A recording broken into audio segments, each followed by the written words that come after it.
nsanze ari muri tournage. Je nshaka atubwire iyi ndirimbo yitwa gute uri muri tournage? Indirimbo ni Madu. Madu. Madu kugira uyite Madu wabikuye kuki? Kandi ni wari umwami. Neza cyane nkuko mubibona.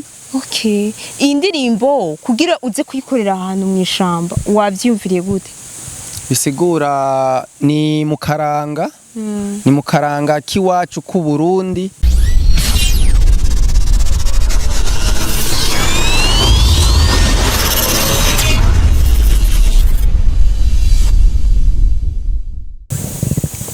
Hello guys, mumeze neza suni Lynca Arlene alu comme d'habitude misi mafseri gwamenyo musumeno maso yinyana. So ndabaramukije cyane abakunzi bo kumugwa Media TV. Murabona ko ndi kumwe n'umurundi akuje amakondisiyo. Ukwasa, ukwateye, impuzu yambaye niki? Ni icumu. Icumu ibi navyo bavyita gute? Ibiringa. Ibitako. D'accord. C'est la première fois ndacumvise ibitako narinzi imiringa. Imiringa ni abagore. Imiringa bayambara ku maboko. Okay. Hama iki naco cita gute? Iki Yibayita umugara. Umugara. Wow. Okay. So tutarandiriye reka kwanza mbanze ndamwakire. Ndakwakiriye cyane. Amahoro. Akazina kawe kubatakuzi? Akazina kanje kubatanzi ni Chris GN. GN sanze ari muri tournage. Ndamuvumbuye guys. Nsanze ari muri tournage. Je nshaka atubwire iyi ndirimbo yitwa gute uri muri tournage? Indirimbo ni Madu. Madu kugira uyite Madu wabikuye kuki? Madu igituma yitwa Madu. Bisigura aho ni aho nabivuze mu Kirundi. Yeah. Bisigura mu Congereza ni Maidu. Okay. Du bivuye muri dudu. Dudu naco gisigura sheri mu kirimi ciki IT. Ndabasavye ako kazina mukibeba campindura n'izina Maidudu. Okay. So ndakwakiriye cyane ku mugwa Media TV. Nakoze gose. I tournage warimwo anye nabonye mw'abamikazi babita niki? Inchoreke z'umwami kazi. Wow. Ivyo byose bisigura twari twakoze ubwami. Yego. Kandi ni wari umwami. Neza cyane nkuko mubibona. Okay. Iyi ndirimbo kugira uze kuyikorera ahantu mu ishamba wavyumviriye gute? Bisigura ni mukaranga. Ni mukaranga kiwacu ku Burundi.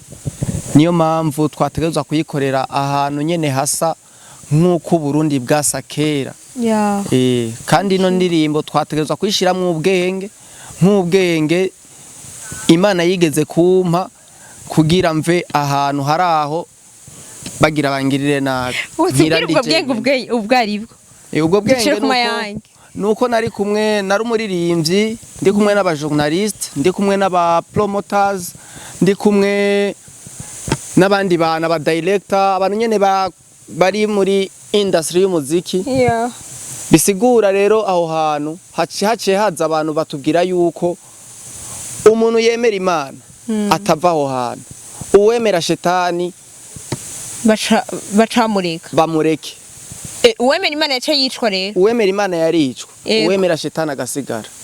Maze kubibona rero ndavuga ati je vraiment ati jewe bose bavuga ati twebwe twemera Imana. Baca barabica. Je naye camvuga ati je vraiment je umwe je umuririmbyi. Ati je ndemera Satani. Maze kwemera Satani kintu nakoze baciye bandeka ca ndagenda shitse imbere gatoya. Navuze ati Imana wakoze ko mu bwenge bwo kuva hajya ahantu. Guys, akanu karimwe ubwenge attention. N'ubwenge niyo mpamvu bantu mwo kwitega Madu nayo nyene rimwe ubwenge nk'ubwo nyene. Sha ego prem. Madu ahubwo rero nciye mbona rero ahantu harimwe ubwenge. Kuko ubwenge buri muri Madu. Je nabonye utuntu dukeye. Naje gusoma urusaku ariko ndagusavye nawe uzorabe Madu kwe.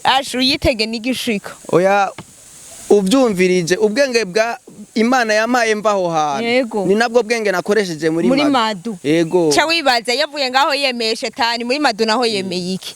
ndagusavye cuja kuri YouTube yiwe. Ikintu kimwe benshi batatahuye ntibumva ukuntu je no kwemera shetani bisigura kumwemera bitavuye ku mutima je narashitse imbere ndavuga ati Imana urakoze kuko ubwo n'ubwenge busize ubwenge Imana yamaye bwo kuva aho hantu hama ngeze imbere hama nkashima Imana yuko inkuye nyahantu bisigura Imana irashobora gutanga ubwenge ugasanga wori mu kintu mugabo ugasanga ukuntu ukoze ico kintu benshi babona umenga ntibikunda ariko wagera imbere ugasanga ca kintu ni hit. Wow. Ha naje wako kantu ni nakabona nzoca mvuga ati niyemereye shetani kugira ntibanyice neza. Yego how bon turagushimiye cyane. Murakoze cyane. Yeah. Turakushimiye cyane kubona watwitavye ku Mugwa Media naho twakuvumbuye kubona watwemereye. Oya nukuri mwakoze bisigura bica biboneka cyambona yuko hari abantu bakurikirana ibikorwa vyanje. Yeah. Neza na neza nizere ko bigiye kugenda neza. Ego atari banga akabazo nibagiye kubibaza. Iyi video izosohoka ryari kugira ngo abakunzi bo ku Mugwa Media TV bitegure kuvuga ati jewe iyi video ndigaje kuyiraba. Bo je nizere neza yuko umudirector dufise John Mabu turamwizeye. Nizere neza ko atazodutevya.